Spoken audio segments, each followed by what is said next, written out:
If you're an individual and someone approached you with a Nigerian scam and you lost $50,000 because you were stupid enough to send an advance fee for the $20 million you're about to receive, this money is lost and you could call it tuition fee. Elon Musk is an amazing phenomenon because he is one of the stupidest people I've ever come across in my life. Money is connected to something.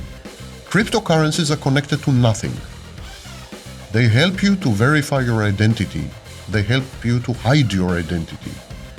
And they are a speculative bubble between people who want to get rich quick.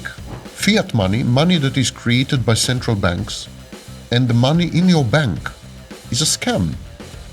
Because your bank does not possess your money.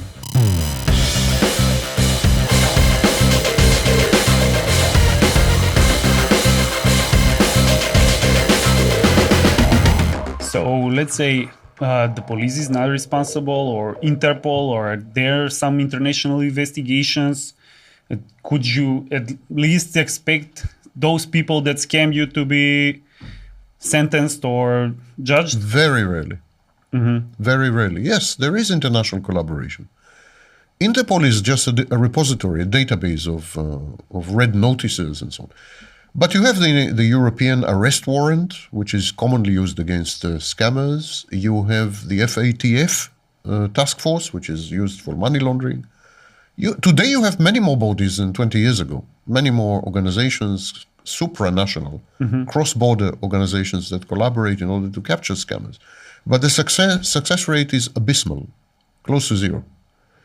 There's nothing to be done. You are your only protection. You need to be alert. You need to not fall prey, not fall victim to yourself. It's not the scammer who is victimizing you. It is you who is victimizing you. Because you're too greedy.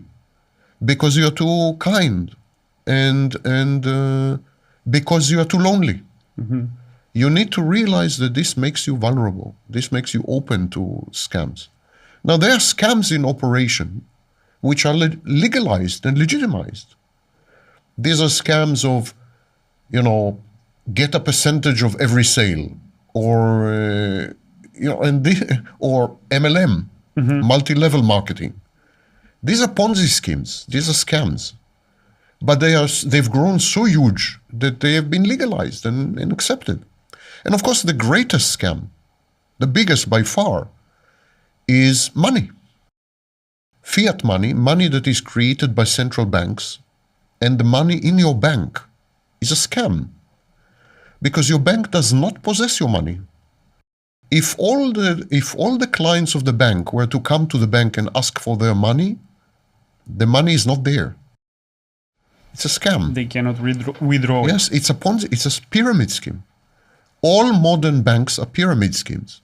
Absolutely, because your money is used to pay my money. You are new, I'm old client, you're a new client. They take your money and give it to me. So that is why I've heard that, I studied this in school, that all the banks in Macedonia can have a fund that's in the national bank, and they can reimburse up to $30,000 per person. Yes. Not per euros, sorry. 30,000 euros 30,000, per person. 100,000. Everything above, if the bank collapses and bankrupts, then you would have to wait for all of the assets to be sold, and even then you won't get your money. Yeah. Out of every $100 that you give to the bank, $8 remain in the bank. 92 are given away as loans, credits, and so on. And of these loans and credits, anywhere between 10 and 30%, depending on the country, is not paid back.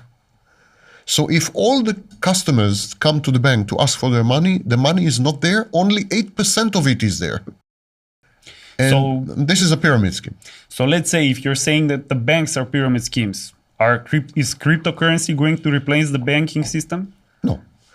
Cryptocurrency is going to be adopted by banks and governments as yet another method for payment. They're the equivalent, cryptocurrencies are the crypto assets, not only cryptocurrencies.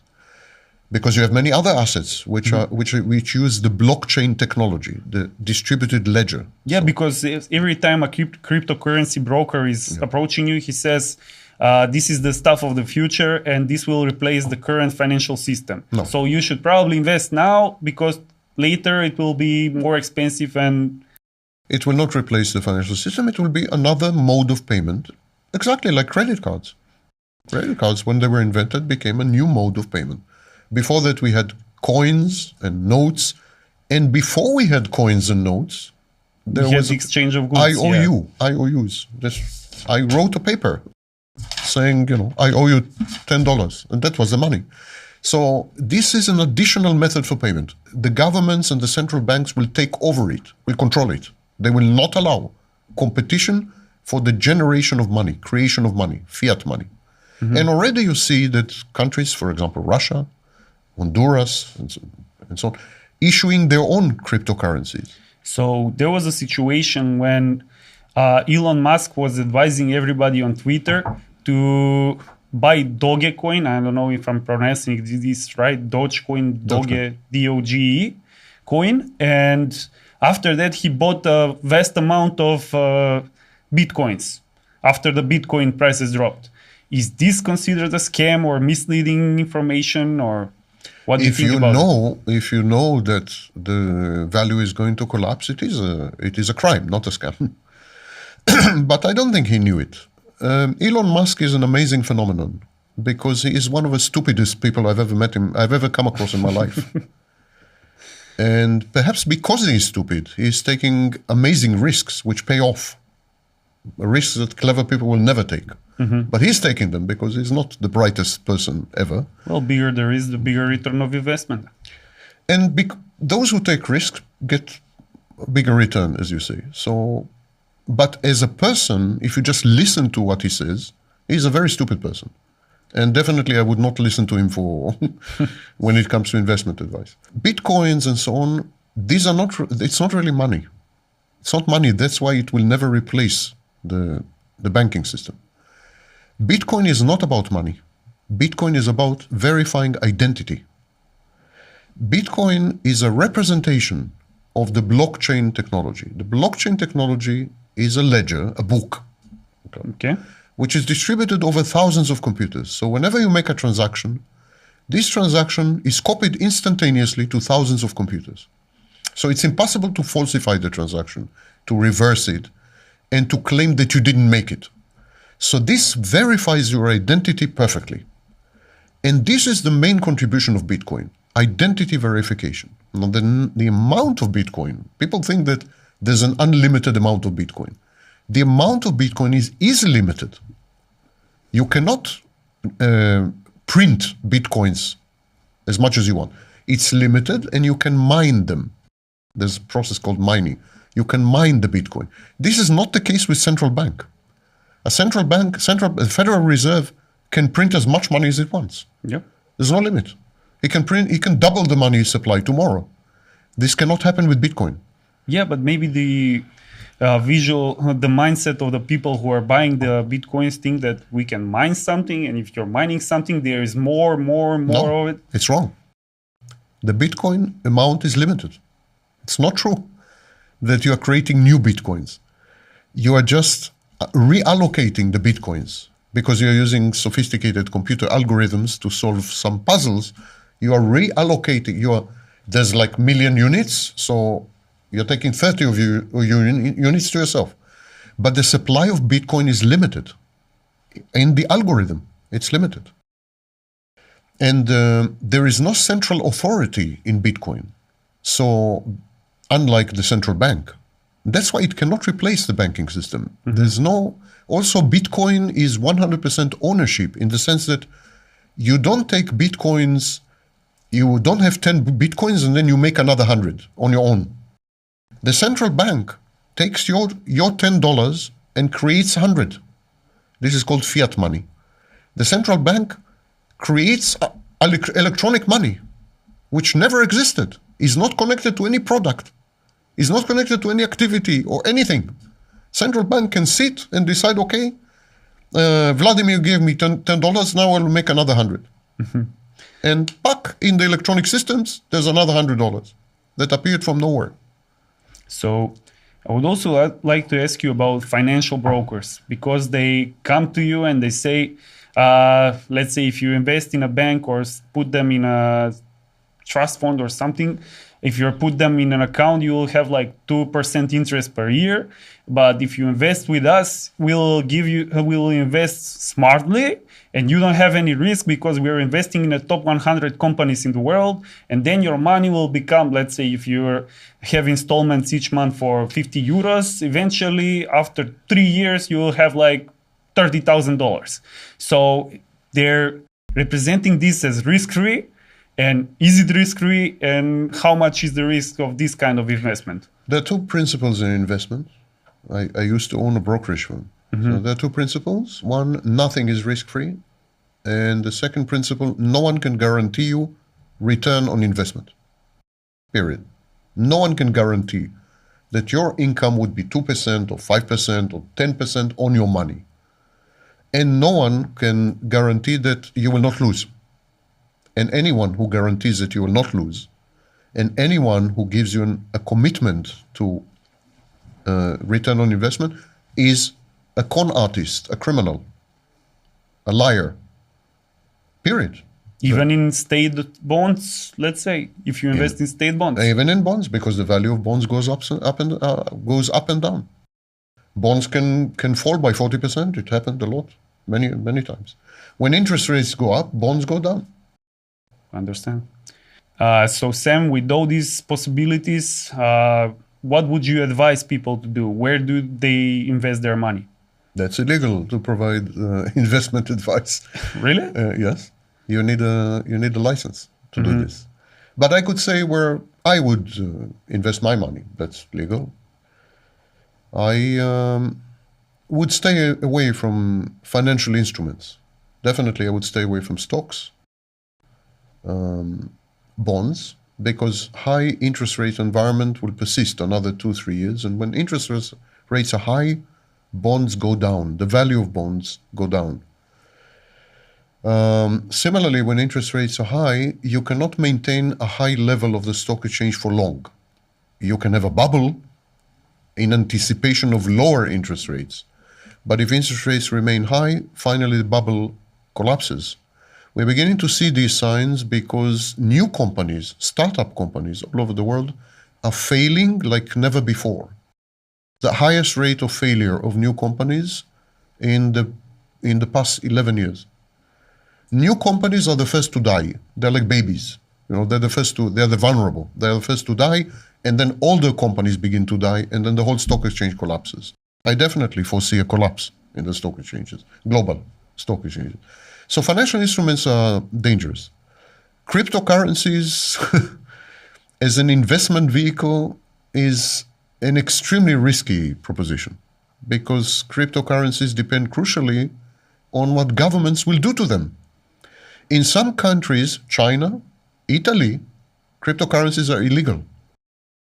Yeah, but there are like people advising, they say like in the winter, the price, I would set as an example Bitcoin. In the winter, the price of Bitcoin is going down, and in the summer, it's going up. So this is the time I saw a reel of Andrew Tate advising people, you should buy cryptocurrencies now, because now is the time to buy, and then the prices will go up. You will earn the money, and then you can do whatever you like. There are a lot of people advising this, and you're against it. Why is that? I'm not against advice. I'm against superstition and nonsense. So no one can predict the value of anything with any certainty, and anyone who claims to be able to do so is again a criminal. Simply, there are many criminals.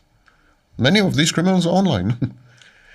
The problem with the cryptocurrencies is that the point will come when national banks and governments will try to destroy them, either by co-opting them, either by making them legal tender, like notes and coins, and then they will lose their value, because one of the main attractions of Bitcoin and so on is the anonymity and the distribution.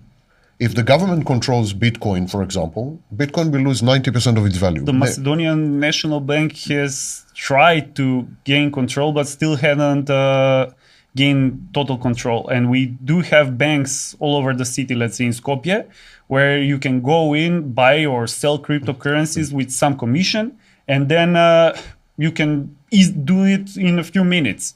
So is this trading cryptocurrencies illegal? Vladimir, any investment that is not connected to something is a scam. Cryptocurrencies are not connected to anything.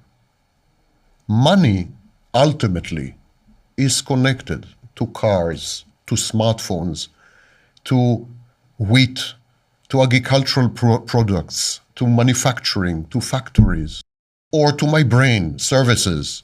Money is connected to something. Cryptocurrencies are connected to nothing. They help you to verify your identity. They help you to hide your identity. And they are a speculative bubble between people who want to get rich quick. These kind of things can survive 1 year, 10 years. Even there was a period of 50 years. But ultimately, these things collapse and everyone will lose all their money. Period. Why? Because cryptocurrencies are bullshit. Mm-hmm. And are these cryptocurrencies banks, are those, do you think those should be illegal? Let's say here in Macedonia in this situation where then they're not regulated by the central bank. Nothing should be illegal. Why should it be illegal? If you are stupid enough to buy tulips, flowers, and to sell your home to buy a flower, then it's not illegal. Stupidity is never illegal and should never be illegal because clever people make money off stupid people. So it's very useful. Bitcoin is like tulips in the Netherlands in the 17th century. In the Netherlands in the 17th century, stupid people sold their homes and bought a single flower, a bulb actually. A single flower, real flower. And that was it. And it lasted 4 or 5 years. And people made fortunes of these flowers. I haven't heard about this example. Yes, it's called Tulip mania. Tulip mania in the 17th century. And then it was over. And everyone lost everything they've had, including Rembrandt, among others. So if there are stupid people who want to buy a code in a computer, why not? It's an agreement between people to speculate. It's like asking if a jeton, a chip in a casino, has any value. It has value in the casino. But if you take the jeton to the real world, it's meaningless. Only inside the casino, the chips have a lot of value. But they have value only when you convert them to real money. In themselves, they don't have value. The blockchain technology is very valuable because it allows you to verify your identity in a bank. It allows you to verify your identity when you're selling works of art. So, for example, there's something called NFT. NFT is blockchain technology applied to art, applied to paintings, to photographs, and so on. That's valuable because then it's like signing the work of art. Wherever identity is involved, it's valuable. But as a store of value, as an investment, as a form of savings, only stupid people, extremely stupid people, believe this. And clever people take their money and are laughing all the way to the bank. And they're taking their real money, not in bitcoins. Okay, Sam, so you mentioned cryptocurrencies, you mentioned blockchain technology. What's the difference? Because many people think it's the same thing. Cryptocurrencies is an abuse of the blockchain technology, simply. Any technology can be used properly and can be abused. Cryptocurrencies are speculation, casino, based on the blockchain technology. Now, blockchain technology is very valuable.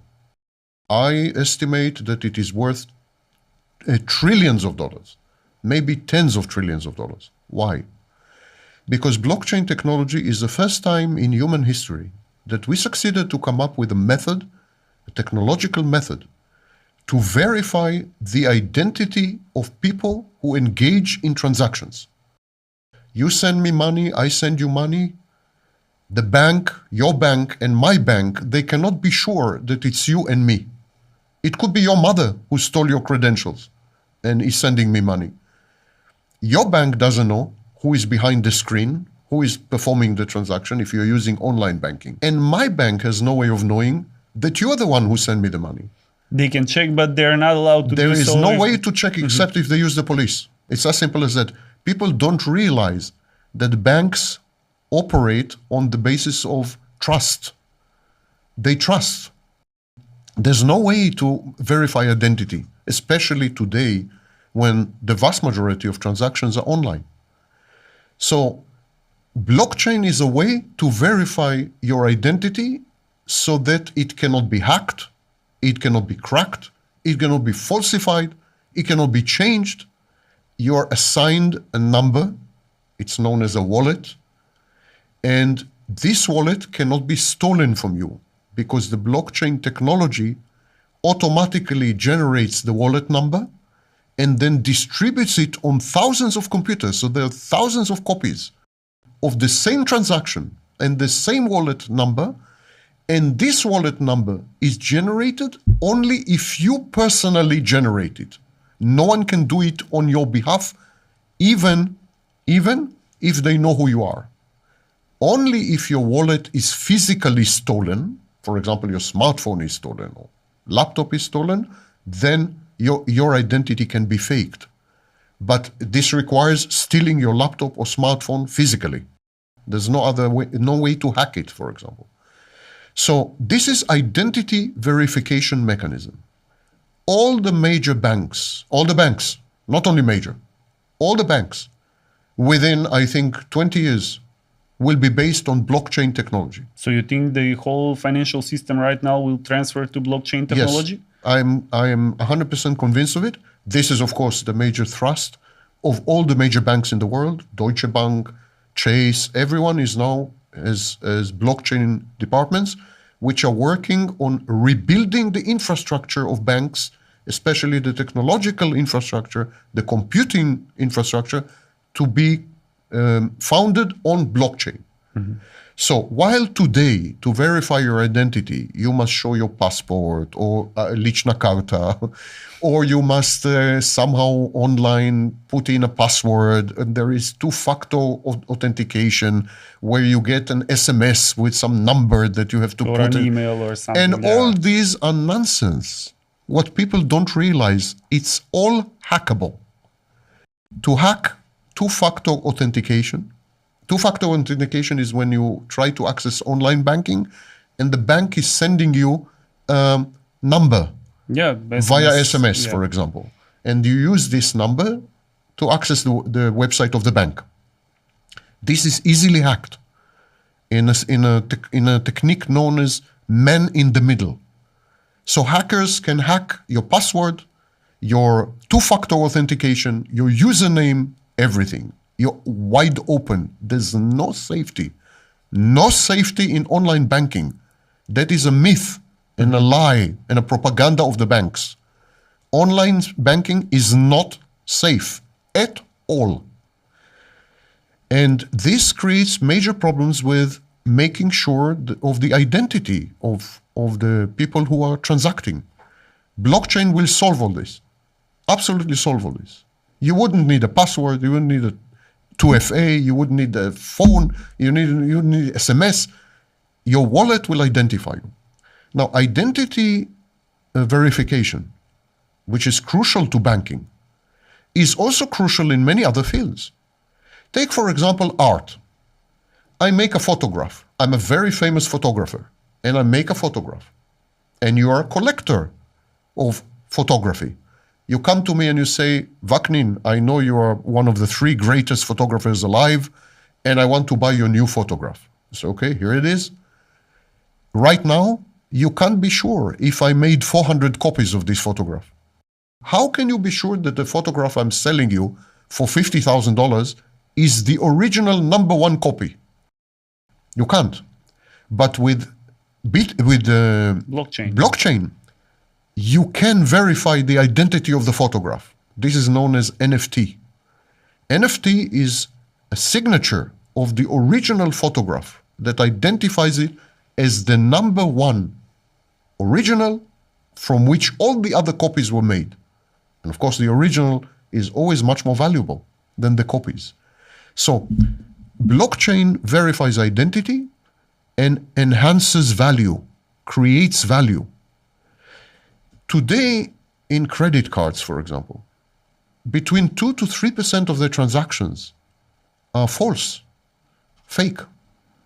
Your identity is stolen, your credit card number is stolen, and the thieves use your credit card to make purchases that the credit card company then has to reimburse you for these purchases. This is known as chargeback. But if you use blockchain with credit cards, this would never happen. You can see that blockchain not only verifies identity, but reduces financial damage owing to fraud and scams and theft and so on, and consequently enhances the value of the bank or the value of the credit card company. Just for you to understand, there is something called multiplier. Okay. If I reduce the bank's damages from fraud via blockchain, if I eliminate the damage from fraud via blockchain, the value of the bank will go up by an average of 35%. Just by introducing this technology. And how much would be the investment be for Nothing. switching to blockchain technology? Essentially nothing. That's the beauty of it. Blockchain technology is what we call a distributed ledger. It's like a big book with entries for each transaction. Mm-hmm. Whenever you make a transaction, something is added to this book. And this book is copied on thousands, sometimes tens of thousands, sometimes millions of computers all over the world. It's distributed. The transaction is anonymous, mostly, not fully, but mostly, but it is distributed. So the bank doesn't need to do much. There's very little investment in transition to blockchain because the computing power is not inside the bank. The computer power is distributed all over the globe. So whenever you and I make a transaction using blockchain, and it's a bank transaction, there will be one entry in the computer of the bank, and all the rest will be done by thousands of computers all over the world, not at the bank's expense. The bank doesn't pay for this. Actually, blockchain technology is far, far cheaper than the current technological and computing systems of the banks today. Far cheaper. Well, yeah, but you said many other computers outside of the bank. So isn't it hackable or? No, it's not hackable. I have to qualify it here. The transaction itself is not hackable because all you get on the screen is a very, very long string of numbers which identify your wallet. Transaction is not hackable. But of course, the bank is going to keep copy of who are you, what time you used the wallet, how much money you transferred, to whom you transferred, what was my wallet when I received the money from you, etc., etc. So it is anonymous on the distributed network. Okay. Someone in China with a copy of this transaction, all he sees is the string of numbers. Numbers, yeah. That's all he sees. So he cannot reverse engineer it and find that it's Vladimir and Sam. But based on this string of numbers, for example, police, law enforcement, FBI, they can find out who conducted the transaction. So it is hackable on the bank level. But this is the case today also. Today, the FBI can go to a bank and get copies of all the financial transactions that were made. Yeah. Blockchain technology is hundreds of times safer than the computers of banks today. Hundreds of times. I would rather do all my financial transactions through blockchain than online banking. For example, as you can see, I'm well versed in technology. I'm not ignorant about technology, but I never use online banking, ever. So only in person, you go to the bank and yes. bank clerk gives you all the services you need? Wherever the bank may be. So sometimes I have to travel. Yeah. I never use online banking. But if tomorrow my banks all over the world were to transition to blockchain, I would use only online banking. I would never go to a bank branch because blockchain is 99.99999% safe against hacking. Thank you, Sam, for this small lecture, I would like to say, because I didn't have any information on the topic, and it was a pleasure Thank you. to talk to you. Thank you for having me.